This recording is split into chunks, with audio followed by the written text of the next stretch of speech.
ಕರ್ನಾಟಕ ಕಾನೂನು ಮತ್ತು ಸಂಸದೀಯ ಸುಧಾರಣಾ ಸಂಸ್ಥೆ ಹಾಗೂ ಬಿಷಪ್ ಕಾಟನ್ ಮಹಿಳಾ ಕ್ರಿಶ್ಚಿಯನ್ ಕಾನೂನು ಕಾಲೇಜು ಜಂಟಿಯಾಗಿ 2023 ಮೇ 20ರಂದು ಮಹಿಳಾ ಸಬಲೀಕರಣ ಕಾನೂನು ಮತ್ತು ನಿರ್ವಹಣೆಯ ಕುರಿತು ಒಂದು ದಿನದ ರಾಷ್ಟ್ರೀಯ ಸಮ್ಮೇಳನವನ್ನು ಆಯೋಜಿಸಲಾಗಿತ್ತು.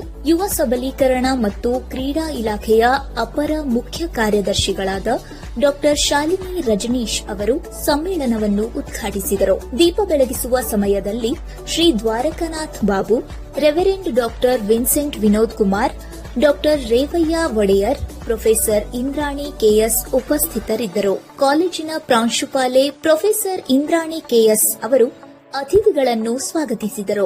ತಮ್ಮ ಉದ್ಘಾಟನಾ ಭಾಷಣದಲ್ಲಿ ಡಾ ಶಾಲಿನಿ ರಜನೀಶ್ ಅವರು ಮಹಿಳೆಯರ ಸ್ಥಿತಿ ಮತ್ತು ಅವರ ಸಬಲೀಕರಣದ ಪ್ರಯತ್ನಗಳ ಬಗ್ಗೆ ಮಾತನಾಡಿದರು. ಪ್ರಸ್ತುತ ಚಿತ್ರಣವನ್ನು ಚಿತ್ರಿಸಲು ಅವರು ಅಂಕಿ ಅಂಶಗಳನ್ನು ಬಳಸಿದರು ಮತ್ತು ಪರಿಹಾರ ಕ್ರಮಗಳ ಕಡೆಗೆ ಸಮರ್ಪಿತವಾಗಿ ಕೆಲಸ ಮಾಡಲು ಭಾಗವಹಿಸುವವರನ್ನು ಉತ್ತೇಜಿಸಿದರು. I am extremely happy to inaugurate today's national conference on empowering women, law and management. As we all know that whatever we study, unless we apply it to our actual lives, it is of no use. And I'm sure whatever you study in the law department during your 3 years course, every bit of it, you will find it to be useful in one or the other way, either for your own self or for the others who are around you, who need your help. And it's indeed a very big weapon that you are going to be equipped with, because that knowledge not everybody has. And knowledge alone can empower. ಲಿಂಗ ಸಮಾನತೆ ಸುಸ್ಥಿರ ಅಭಿವೃದ್ಧಿಯ ಕುರಿತು ಹಾಗೂ 2030 ವೇಳೆಗೆ ಲಿಂಗ ಸಮಾನತೆಯನ್ನು ಸಾಧಿಸುವ ಗುರಿಯನ್ನು ಹೊಂದಿರುವುದಾಗಿ ಹೇಳಿದ ಇವರು ಇದರ ಬಗ್ಗೆ ಸಂಪೂರ್ಣ ಮಾಹಿತಿಯನ್ನು ನೀಡಿದರು. Basically, we all know that gender equality is not a reality. We all reiterate it in the Constitution. We reiterate it through thousands of laws, rules, regulations. But the fact remains that there is inequality in our society, and it has a long history. But do we allow to sustain that, or are we here to change it for better? So, Gender Equality SDG 5 has a vision that by 2030, that means another 7 to 8 years later, we should eliminate all forms of discrimination and violence against women in public and in private spheres, whether at home or outside the home. 2, we should undertake reforms to give women equal rights to economic empowerment, social empowerment, and then economic empowerment. If you don't have money in your hand, nobody will listen to you, nobody will give you the value and respect that you deserve as a human being. ಹಾಗೆಯೇ ಮುಂದುವರೆದು ಕರ್ನಾಟಕ ಮೊದಲ ಬಾರಿಗೆ gender budget ಅನ್ನು ಜಾರಿಗೆ ತಂದ ರಾಜ್ಯವಾಗಿದ್ದು 33% budget ಅನ್ನು ಮಹಿಳೆಯರಿಗೆ ಮೀಸಲಿಡಲಾಗಿದೆ ಎಂದರು. We were the first ever state to have presented a gender budget. That means in all the schemes of the government, 33% was reserved for women. So not 50%, but 33% was reserved. And for example, a scholarship scheme is there. So 33% has to be given to girls. It's like that. When we look at overall strength of law graduates, 49 girls against 100 boys. So even in law profession, not equal number of women are coming forward or girls are coming forward. In the labor market, we find only 25% girls are in the labor market. Rest of the 75% are not in the formal labor market. Doesn't mean that they are not doing any labor at all, but they are not formally recognized, and that is why there is a discrimination, because there is no law, there is no institution to protect their rights, because they are not recognized as formal laborer. Now, the law, says that there should be no discrimination in wages, but if a woman is getting 265 rupees for the same work, a man gets almost 400 rupees. And this is again the reality. If you look at internet usage, so there has been a study, how many women use mobile internet, women are using it more. Though they have less number of mobiles, they're using it more. Interesting. So I hope they're using it more for knowledge purposes. When we look at the fundamental duties, we're talking about the rights and everything, yes, we say that it is the duty of the state to ensure that the dignity of women is safeguarded.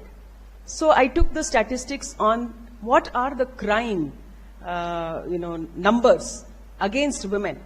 And this is again one of the indicator in United Nations Sustainable Development Goals. So all over the world, this is being monitored. How many cases, are today being registered? Sometimes crime happens, but it doesn't get registered. You know why? The social taboo that we have. Yet, it is encouraging that these days more number of cases are getting registered because of more awareness among women about their rights and the tools that they have to protect them. So today, if we look at India, all India level, there are 4,28,000 crime against women, out of which 14,000 are from Karnataka.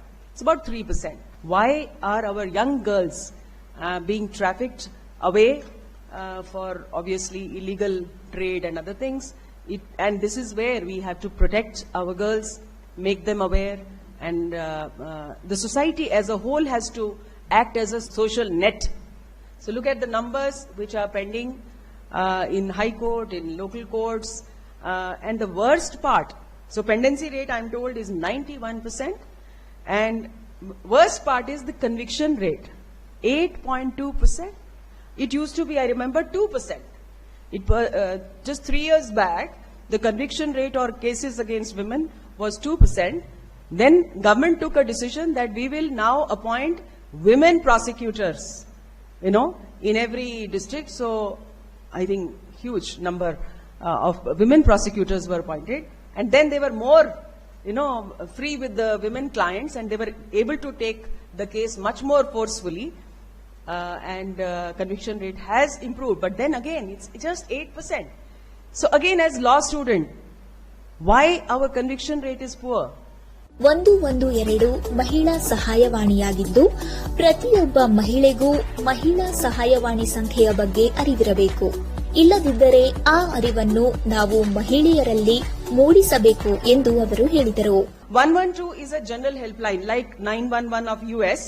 112 is a general helpline where if you call and you say it through IVR, they'll say you want what respect you want the help. So if you say women, they'll put you onto the women helpline. So let's all together take this oath today that yes, this national seminar is going to be a turning point. We will network with more and more like-minded people, and I assure you that from State Government of Karnataka, I will provide you all the facilitation that you require in connecting with the right agencies, and let's bring in that change.